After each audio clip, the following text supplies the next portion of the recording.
하나님 말씀 역대상 11장이 되겠습니다. 역대상 11장. 온 이스라엘이 헤브론에 모여 다윗을 보고 이르되 우리는 왕에 가까운 혈족이니이다. 전에 곧 사울이 왕이 되었을 때에도 이스라엘을 거느리고 출입하게 한 자가 왕이시었고 왕의 하나님 여호와께서도 왕에게 말씀하시기를 내가 내 백성 이스라엘의 목자가 되며 내 백성 이스라엘의 주권자가 되리라 하셨나이다 하니라. 이에 이스라엘의 모든 장로가 헤브론에 있는 왕에게로 나아가니 헤브론에서 다윗이 그들과 여호와 앞에 언약을 맺음에 그들이 다윗에게 기름을 부어 이스라엘의 왕으로 삼으니 여호와께서 사무엘을 통하여 전하신 말씀대로 되었더라. 다윗이 온 이스라엘과 더불어 예루살렘 곧 여부스에 이르니 여부스 땅의 주민들이 거기에 거주하였더라. 여부스 원주민이 다윗에게 이르기를 내가 이리로 들어오지 못하리라 하나 다윗이 시온 산성을 빼앗았으니 이는 다윗성이더라. 다윗이 이르되 먼저 여부스 사람을 치는 자는 우두머리와 지휘관으로 삼으리라 하였더니 수리아의 아들 요압이 먼저 올라갔으므로 우두머리가 되었고 다윗이 그 산성에 살았으므로 무리가 다윗성이라 불렀으며 다윗이 밀로에서부터 두루 성을 쌓았고 그 성의 나머지는 요압이 증수하였더라. 만군의 여호와께서 함께 계시니 다윗이 점점 강성하여 가니라. 다윗에게 있는 용사의 우두머리는 이러하니라. 이 사람들이 온 이스라엘과 더불어 다윗을 힘껏 도와 나라를 얻게 하고 그를 세워 왕으로 삼았으니 이는 여호와께서 이스라엘에 대하여 이르신 말씀대로 함이었더라. 다윗에게 있는 용사의 수요가 이러하니라. 학문 사람의 아들 야소부암은 30명의 우두머리라. 그가 창을 들어 한꺼번에 300명을 죽였고 그 다음은 아호와 사람 도도의 아들 엘리아살이니 세 용사 중에 하나이라.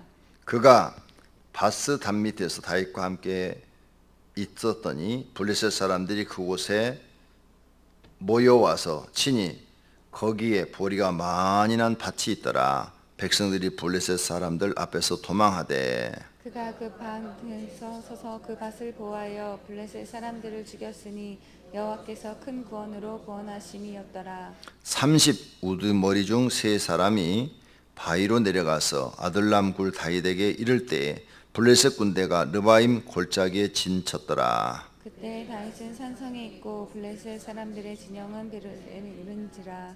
다윗이 갈망하여 이르되 베들레헴 성문 곁 우물물을 누가 내게 마시게 할꼬 하매 이 세 사람이 블레셋 사람들의 군대를 돌파하고 지나가서 베들레헴 성문 곁 우물물을 길어 가지고 다윗에게로 왔으나 다윗이 마시기를 기뻐하지 아니하고 그 물을 여호와께 부어드리고 이르되 내 하나님이여 내가 결탄코 이런 일을 하지 아니하리이다.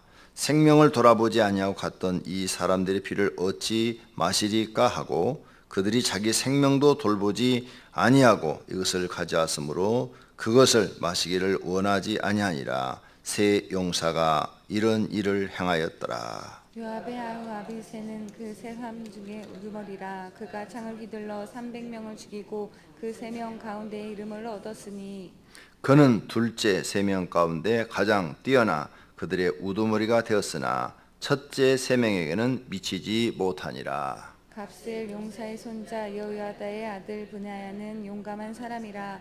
그가 모압 아리엘의 아들 둘을 죽였고 또 눈 올 때 함정에 내려가서 사자 한 마리를 죽였으며 또 키가 큰 애굽 사람을 죽였는데 그 사람의 키가 5규빗이요 그 손에 든 창이 배틀채 같으나 그가 막대기를 가지고 내려가서 그 애굽 사람의 손에서 창을 빼앗아 그 창으로 죽였더라. 여호야다의 아들 브냐야가 이런 일을 행하였으므로 세 용사 중에 이름을 얻고 30명 중에서는 뛰어나니 첫째 세 사람에게는 미치지 못하니라. 다윗이 그를 세워 시대장을 삼았더라. 또 군사 중에 큰 용사는 요압의 아우 아사엘과 베들레헴 사람 도도의 아들 엘하난과 하돌 사람 사뭇과 블론 사람 헬레스와 드고아 사람 이케스의 아들 이라와 아나도 사람 아비에셀과 후사 사람 십부게와 아와 사람 일레와 느도바 사람 마아레와 느도바 사람 바하나의 아들 헬렉과 베냐민 자손에게 속한 기브아 사람 리베의 아들 이데와 비라돈 사람 분나와와 가하스 시냇가에 사는 후레와 아르바 사람 아비엘과 바우눔 사람 아스마웻과 사알본 사람 엘리아바와 기손 사람 하셈의 아들들과 하랄 사람 사게의 아들 요나단과 하랄 사람 사갈의 아들 아이함과 우의 아들 엘리발과 무게라 사람 헤벨과 브론 사람 아히야와 갈멜 사람 헤스로와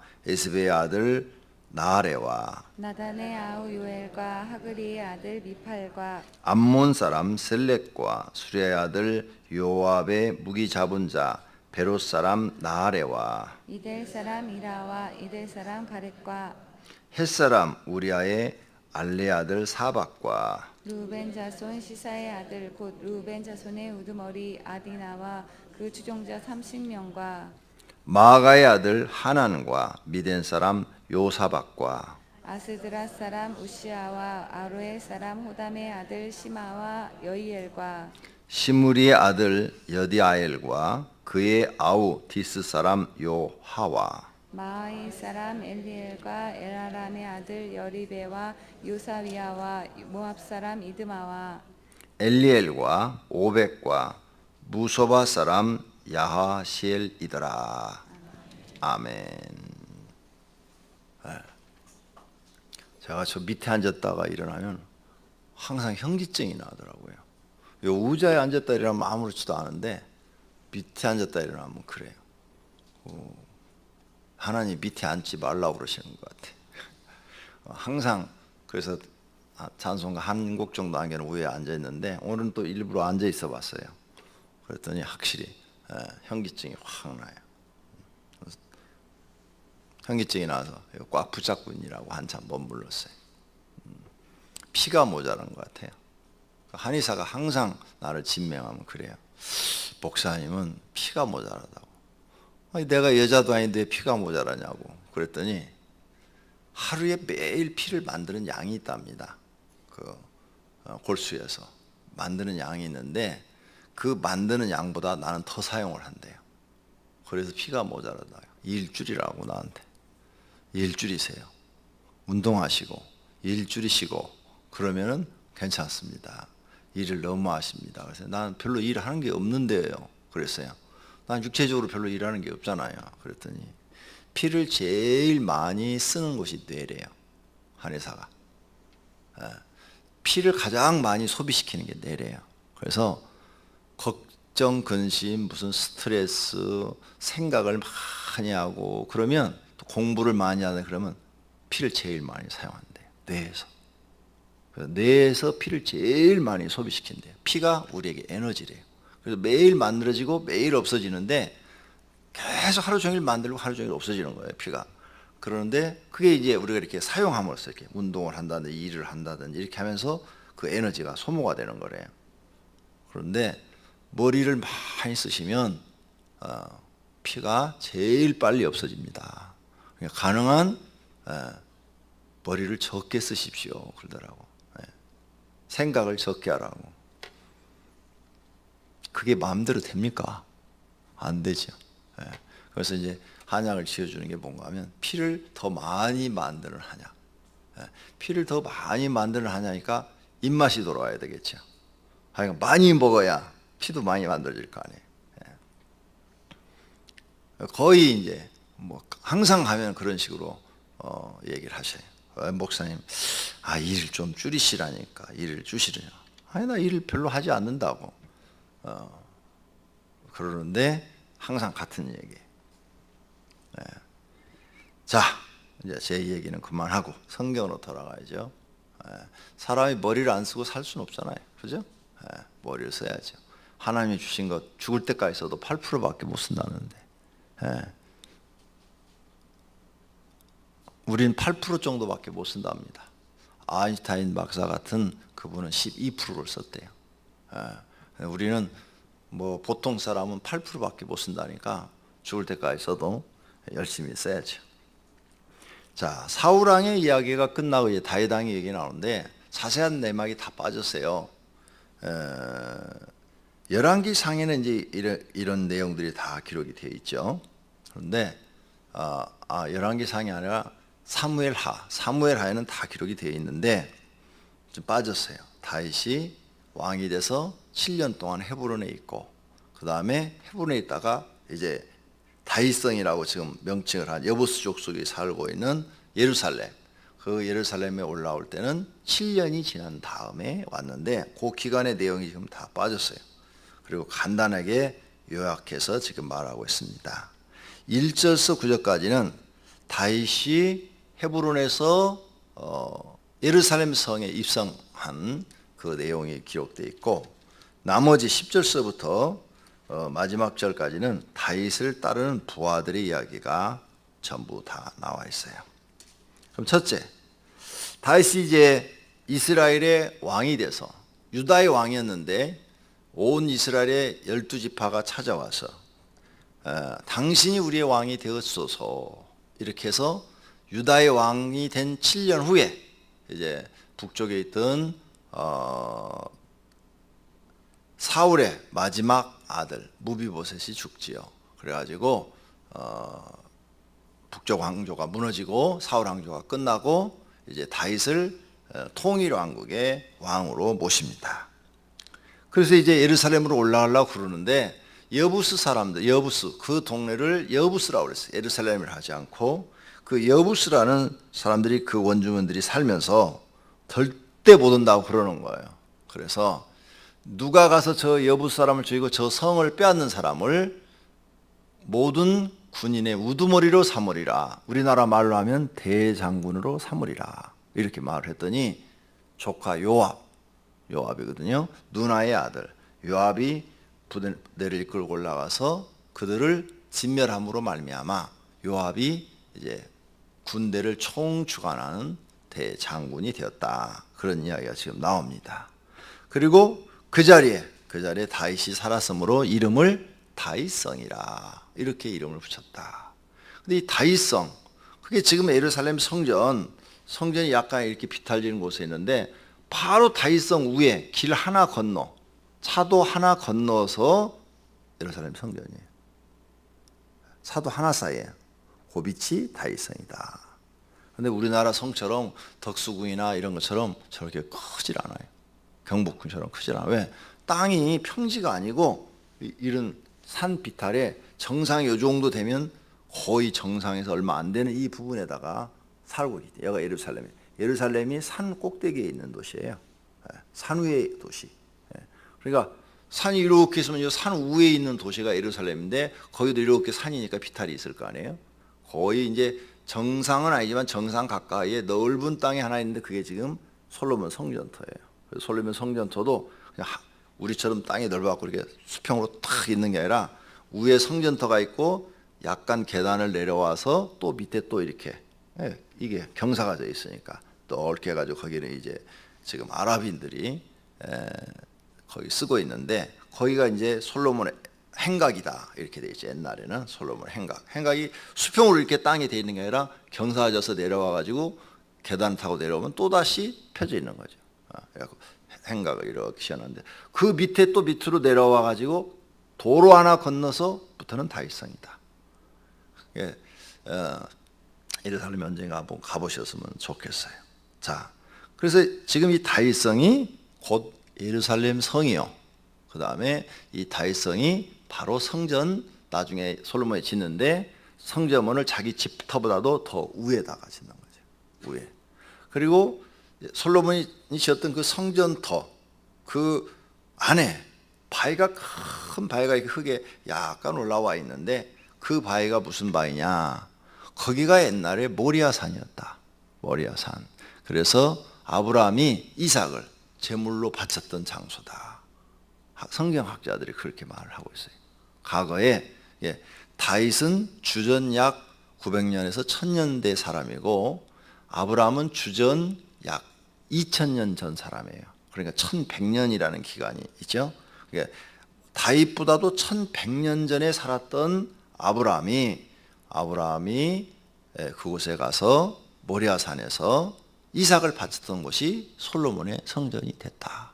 이렇게들 말을 하고 있는 것입니다. 자, 그런 건 별로 중요한 게 아니에요. 오늘 여기 보니까 하나님께서 이제 다윗을 약속하신 대로 유다 지파의 한 지파의 왕이 아니라 12지파의 왕이 되게 하셨다는 거죠.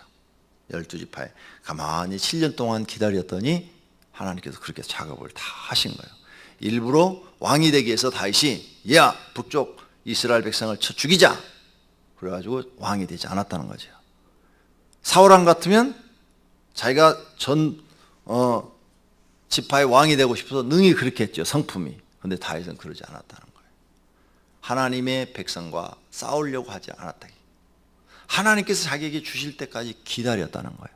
이게 다윗의 신앙이에요. 욕심을 부리지 않았다는 거예요. 우리 성도님들이 다윗에게 배워야 될 성품이에요. 욕심 부린다고 안 돼요. 야고보서에 써놨잖아요. 너희가 욕심을 부려도 안 되고 살인을 해도 안 된다고 그랬잖아요. 네. 여러분이 부자가 되고 싶어서 욕심 부려도 안 되고 살인을 해도 부자 못 돼요. 다윗은 언제나 보면은 하나님이 자기에게 주실 때까지 기다렸어요. 저는 이 다윗의 신앙을 배웠어요. 그래서 내가 뭘 욕심 부리질 않아요. 여러분이 나를 20년, 30년 나와 같이 신앙생활 하신 분들이 계시는데 제가 욕심 부린 게 없어요. 항상 하나님이 무슨 일을 해줄 때까지 나는 기다렸지. 내가 막 일을 저질러 놓고 하나님 도와주세요, 이것 좀 해주세요, 난 이런 적이 없어요. 하나님이 일을 앞에 서서 다 진행해서 다 할 때까지 나는 기다렸어요. 처음 2층 교회 할 때도 우리 여기 장로님들이 그때 다 계셨는데 2층 교회 할 때도 본당 하나 쓰고 있고 교육관은 몇 개 건물 지나서 또 3층에 하나 더 쓰고 있고 식당은 길 건너에 1층에 또 하나 쓰고 있고 나중에 사무실은 그 식당 뒤에 건물 2층에 또 자리가 나와가지고 거기 또 하나 또 얻어 쓰고 있고 공간이 4개였어요. 그래도 저는 그때 교회를 진짜 말 안 했어요. 왜? 하나님이 일을 하실 때까지 나는 기다리는 스타일이에요. 성경 어디서 그걸 배우느냐? 다윗에게도 배웠고 모세한테도 배웠어요.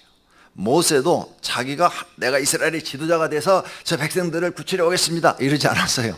하나님이 막 강제로 맡기니까 순종만 했을 뿐이에요. 안 한다고 막 뻗겼잖아요. 못합니다. 난 말이 할 줄 모르고 내가 어떻게 애굽 바로하고 겨루어서 그 백성을 빼옵니까? 못합니다 막 이랬잖아요.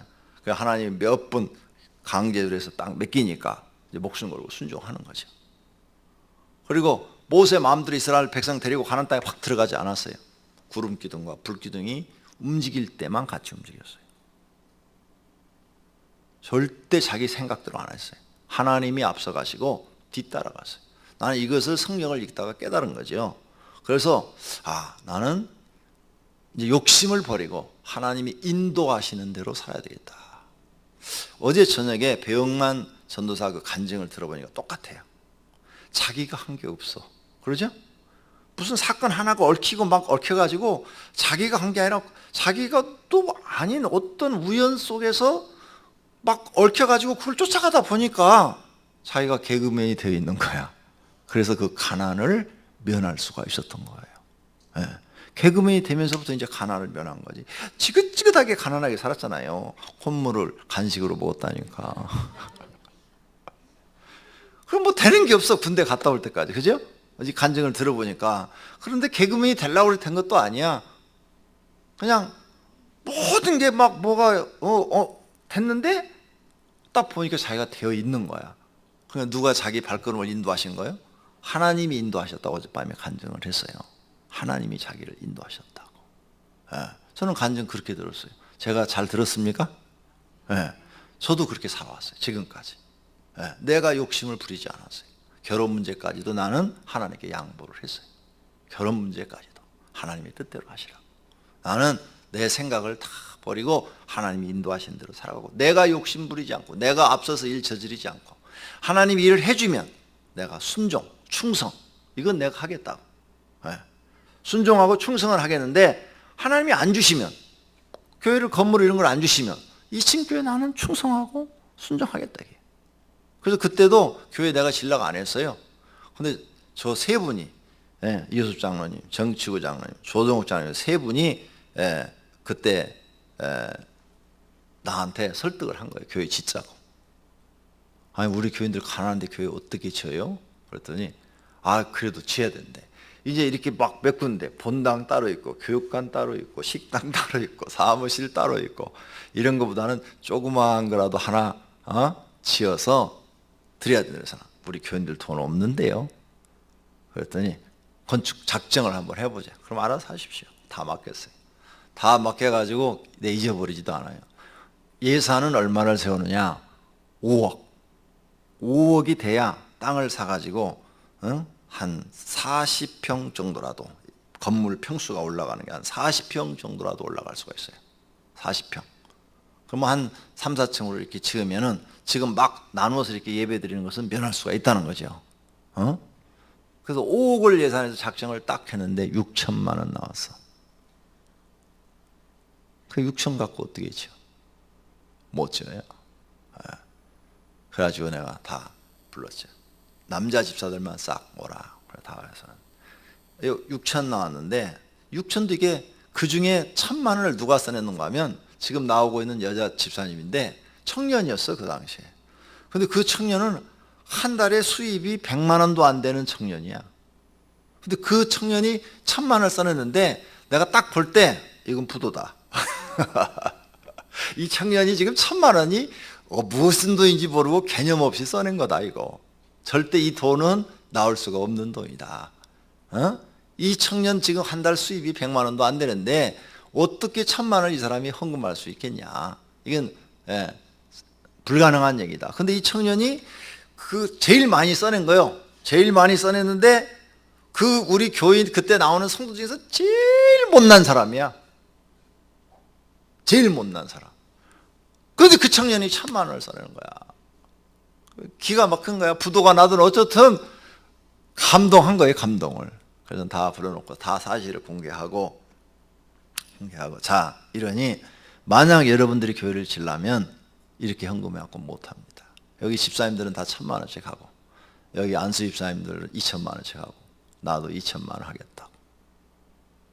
빚을 얻어서라도 할 테니까 그렇게 합시다. 그래서 모두가 예 그러더라고요. 그래가지고 하니까 이제 2억인가 뭐 이렇게 나왔어요. 2억 몇천. 그러면 이제 나머지는 빚 얻어가지고 뭐 어떻게 하면은 되겠다. 그렇게 해가지고 교회를 시작해서 5억짜리를 지었는데요. 포크레인이 옆집을 건드려가지고 이게 중지가 돼갖고 온 성도가 날마다 기도하다 보니까 뒷집에서 땅 사라고 그러고 옆집에서 땅 사라고 그러고 막 난리가 벌어지기 시작한 거예요. 그래서 그냥 어쩔 수 없이 하나 사고 이거 메꾸고 이거 메꾸고 하다 보니까 2년 걸렸어요. 그 조그만 거 하나 짓는데 2년 걸렸는데 다 짓고 나니까 5억짜리 공사를 시작했는데 11억이 들었어요. 11억. 그래서 2배로 더 늘어나 버렸죠. 감당하지 못할 줄 알았어요. 빚이 엄청나게. 빚만 뭐 한 7억 정도 이렇게 졌어요. 빚만. 감당하지 못할 줄 알고 온 성도가 기도했더니 하나님께서 3년이 지나니까 그 빚을 싹 갚게 하시더라고요. 만 3년이 지나니까. 그리고 교회를 가득 채워주셨어요. 할렐루야. 우리가 생각한 것보다 교회를 훨씬 크게 지었고 누가 하신 거예요? 이런 모든 일을? 일은 하나님이 다 저질러 놓고 우리는 막 죽도록 기도하고 고생하고 애쓴 것밖에 없어요. 그랬는데 결과는 우리가 생각했는 것보다 훨씬 좋게 하나님이 만들어 놓으신 거예요.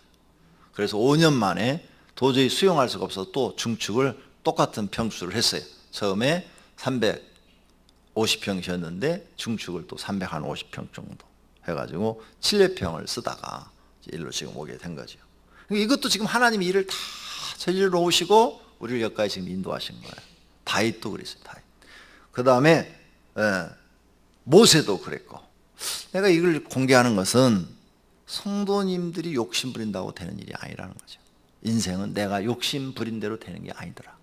그걸 빨리 깨달아야 돼요. 그리고 이제부터는 하나님이 주시는 것 안에서 만족하고 순종하고 충성하는 걸 배우셔야 돼요. 그래야 하나님 마음에 드는 사람이 되는 거예요. 그래야 하나님이 주시는 거예요, 뭔가. 자기 욕심으로 뭘 얻은 사람들은 결국은 다 망해요. 다 망해. 근데 하나님이 주시는 대로 순종하고 따라가는 사람들은 힘들고 어렵지만 결과는 언제나 성공이에요. 자기 욕심대로 되는 사람은 처음에 막 일을 저지르니까 뭔가 되는 것 같아. 근데 결과는 다 망하는 거예요. 저는 성경을 통해서 이런 걸, 삶을 배운 거예요. 삶. 욕심 부리지 말고 하나님이 인도하시는 대로. 교회 개척도 난 내가 하고 싶어 했 전혀 한 거 아니라고 말씀드렸잖아요. 개척할 마음이 1%도 없어요. 1%. 근데 하나님이 개척하라 하는 음성을 예수님이 하셨기 때문에 순종한 거예요. 개척도 내가 한 거 아니에요. 그 다음에 나는 송파에 가서 개척하고 싶었어요. 진짜 송파. 거기가 막 도시가 형성이 되니까 막 이제 집들 막 짓기 시작하니까 야, 여기다 하면 교회가 부흥하겠다 그랬는데 하나님이 광명시에다가 갖다가 딱 십자가 갖다 꽂아갖고 여기다 하라 그래서 거기다 한 거예요. 내 욕심대로 하지 않고 그냥 나는 순종하고 충성했는데 다윗도 보니까 욕심을 부리지 않아요. 하나님이 주실 때까지 7년을 기다려요. 7년. 7년이 적은 세월 아니에요. 상당한 인내가 필요한 세월이에요. 그 7년 동안 무슨 일이 있었느냐? 사무엘 하를 보고 보면 전쟁이 몇 번 있었어요. 유다 지파와 북쪽에 있는 사울의 아들, 마지막 아들과의 전쟁이 있었어요. 그때 그걸 전쟁이 있을 때 다윗이 야, 이것들이 전쟁을 걸어와 요때다 기회는 그래가지고 북을 쳐버릴 수도 있는데 안 했어요. 내가 어찌 하나님의 백성과 싸워서 하나님 백성을 죽이려 나는 하지 않겠다. 그리고 안 했어요. 그리고 기다렸어. 하나님이 주실 때까지 기다리니까 스스로 자기들이 스스로 망하고 내려온 거예요. 내려와서 당신이 우리의 왕이 되어 주십시오. 이렇게 된 거예요. 독일과 같아요. 독일이 우리처럼 이렇게 분단 국가였는데 독일이 망해가지고 자기들이 그냥 다 무너져 갖고는 지금 서동일한테 와가지고 우리가 흡수해서 이 독일을 통치해 주시오 이렇게 나왔잖아요. 우리 남북 통일도 그렇게 됐으면 좋겠어요. 전쟁 안 나고 저 사람들이 그냥 스스로 망해가지고 우린 도저히 나라를 끌어갈 수가 없으니까 나만이 알아서 해주시오 하고 손들고 왔으면 좋겠어요. 근데 어제 뉴스 보니까 그러게 생겼어. 지금 장마전선이 북쪽에 가 있더라고. 전부가 다. 지금 춘천 쪽 이런 데 막 다 난리가 났잖아요. 뉴스 보니까. 그러죠? 근데 그 장마전선이 전부 북쪽에 가 있어. 그래서 북쪽에 지금 수문을 연다고 이제 통보했다고 그러죠? 그러니 춘천 그 지방이 그 정도 난리가 났으니까 북쪽은 지금 어떻게 됐겠어요? 기반 시절이 연약한 북쪽은 난리가 나서 더 많은 사고가 생겼을 거예요. 다 쓸어버리시는 거예요. 야, 때를 기다리면 되겠다. 그런 생각이 들었어요. 여러분들도 욕심 부리지 말고. 욕심 부린다고 절대 안 되니까. 기도하면서 기다리세요. 근데 기도는 해야 돼요. 여러분 소원을 놓고 하나님께 기도하시면서 하나님이 이렇게 앞에다가 딱 갖다 줄 때까지 기다려야 돼요. 배영만 전사도 자기 어머니가 무당인데 새벽기도 다녔대잖아. 그죠? 군대 갔다 오니까 새벽기도 열심히 다니고 목사님한테 막 안수 받으라고 부르고 막 그랬대잖아요. 근데 정말 그렇게 됐대잖아요.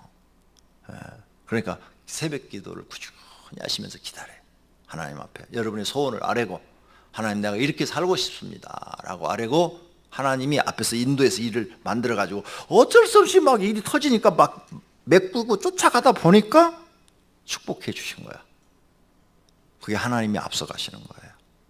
내가 일을 막 저질러 놓고 어디 가서 계약도 하고 뭣도 하고 뭣도 다 해놓고 안 되니까 금식해가면서 하나님 도와주세요 이러면 내 삶이 너무너무 힘들어요. 근데 하나님이 줄 때까지 그냥 밥 먹여주고 일자리 있고 잠재워주면 감사하고 그냥 열심히 순종하고 충성하고 그런데 하나님이 일을 자꾸 만들어줘. 그럼 머리는 아프죠. 왜? 없는 돈에다가 막 사건이 막 터졌으니까. 그죠? 없는 돈에 막 사건이 터지니까 머리는 많이 써야 되지. 그런데 그냥 순종하고 충성하고 쫓아가다 보면 하나님이 싹 다 그걸 축복으로 바꿔놓으시는 거야. 이게 다윗이었더라. 할렐루야. 여러분도 그렇게 되시기를 바랍니다. 9절 다 같이 읽겠어요. 만군의 여호와께서 함께 계시니 다윗이 점점 강성하여 가니라. 아멘.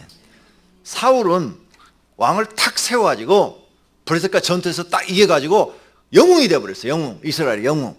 이게 교만해가지고 내려올 줄 모르는 거야. 자기 마음을 낮출 줄 모르는 거야. 그래서 엄청난 죄를 범하고 망해버려요. 근데 다윗은 하나님이 이렇게 안 올리셔. 이렇게 안 오시려고 지금 어떻게 해요? 막 저 밑에까지 막 그냥 도망자가 돼가지고 밑에까지 내려놓으셨다가 한 단계 이렇게 올려놓으셨다가 7년 있다가 그 다음에 또 한 단계 이렇게 올려놓으셨다가 그 다음에 서서히 이렇게 올려줘. 이렇게 올라가야 교만하지 않아요.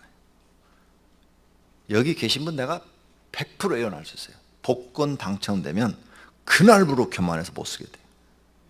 그날부터 사람 무시하기 시작해.